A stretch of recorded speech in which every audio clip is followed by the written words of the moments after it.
यह एक साधु और एक कुंवारी लड़की की रहस्यमयी और भयावह जंगल की कहानी है। कहीं दूर एक घना और डरावना जंगल था। उस जंगल के एक कोने में एक बूढ़ा साधु अपनी छोटी सी झोंपड़ी में वर्षों से एकांतवास कर रहा था। कहानी की असली शुरुआत एक तूफानी रात से होती है।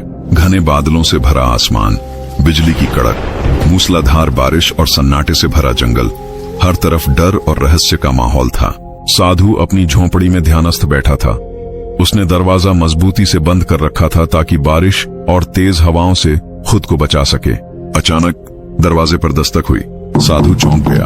इतनी रात को ऐसे सुनसान और डरावने जंगल में कौन हो सकता है? उसने साहस करके दरवाजा खोला और जो दृश्य सामने था उसने साधु की आंखें चौंधिया दी। बारिश में पूरी तरह भीगी हुई एक अद्भुत रूपवती जवान कुंवारी लड़की दरवाजे पर खड़ी थी। उसके कपड़े तन से चिपक चुके थे और उसका हर अंग, हर रेखा बारिश की वजह से साफ दिखाई दे रही थी। वह जवानी और सौंदर्य की पराकाष्ठा पर थी। साधु ने आश्चर्य और चिंता से पूछा, ऐ लड़की, तुम कौन हो और इतनी रात गए इस भयावह जंगल में क्या कर रही हो? लड़की की आवाज डर से कांप रही थी। बाबा जी, मैं पास के गांव में रहती हूँ। मैं बहुत डरी हुई हूँ। मेरे पीछे कुछ लोग पड़े हैं जो मुझे मारना चाहते हैं। कृपया मुझे बचा लीजिए। साधु ने तुरंत उसे झोंपड़ी के अंदर बुलाया, दरवाजा बंद किया और उसे बैठने को कहा। फिर पूछा, बेटी, सच सच बताओ, तुम कौन हो? क्या हुआ है तुम्हारे साथ? लड़की की आंखों में डर और आंसू थे। मैं उस गांव के राजा की बेटी हूँ। मेरे माता पिता अब इस दुनिया में नहीं हैं। उनके जाने के बाद कुछ लोग मेरी सुंदरता के पीछे पागल हो गए हैं। वे मेरी इज्जत लूटना चाहते हैं। मैं अपनी अस्मिता बचाने यहाँ भाग आई हूँ। साधु गंभीरता से उसकी बात सुन रहा था। उसके मन में संशय भी था। क्या यह लड़की कोई रहस्य छुपा रही है? क्या इसके आने के पीछे कोई और कारण है? झोंपड़ी के कोने में एक छोटा सा दिया टिमटिमा रहा था, जिसकी धीमी रोशनी उस क्षण को और भी रहस्यमयी बना रही थी। बाहर अब भी बारिश और तूफान जोरों पर था। चारों ओर बस अंधकार ही अंधकार था। साधु वर्षों से अकेला था। आज अचानक उसकी झोंपड़ी में एक सुंदर, मासूम, डर से कांपती लड़की थी। वह खुद को संभालने की कोशिश कर रहा था। उसके मन में कई तरह के विचार चल रहे थे। क्या मैं किसी बड़ी मुसीबत में तो नहीं पड़ रहा? तभी लड़की ने कांपती, भीगी हुई आवाज में कहा, बाबा, क्या आप मुझे आज की रात अपनी झोंपड़ी में शरण देंगे? मैं बहुत डरी हुई हूँ। साधु और भटकी हुई आत्मा की रहस्यमयी रात। साधु, जो मन ही मन यही चाहता था, मुस्कुराकर बोला, हाँ बिल्कुल, तुम आज रात यहीं रह सकती हो। रात गहराती जा रही थी। तूफानी बारिश रुकने का नाम नहीं ले रही थी। लड़की चटाई पर लेट गई, सोने की कोशिश करने लगी, मगर साधु की आंखों से नींद कोसों दूर थी। उसका मन बेचैन था। वर्षों से दबे हुए भाव जाग चुके थे। वह सोच रहा था कि ये रात कैसे बीतेगी। उसने खुद को बहुत समझाया, आंखें बंद करके सोने की कोशिश की, पर मन शांत नहीं हुआ।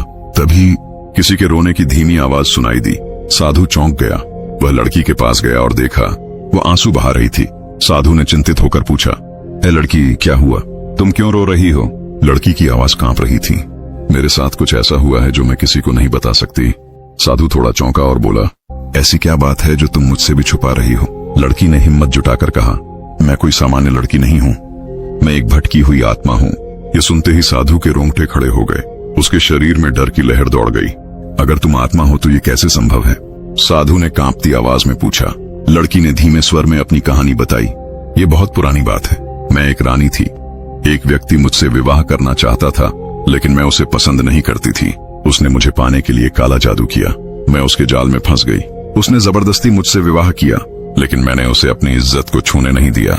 गुस्से में उसने मुझे मार डाला और मरते समय बोला कि मेरी आत्मा तब तक मुक्त नहीं होगी जब तक मैं किसी सच्चे, नेक इंसान के साथ हम बिस्तर न हो जाऊं। यह सुनकर साधु कांप उठा।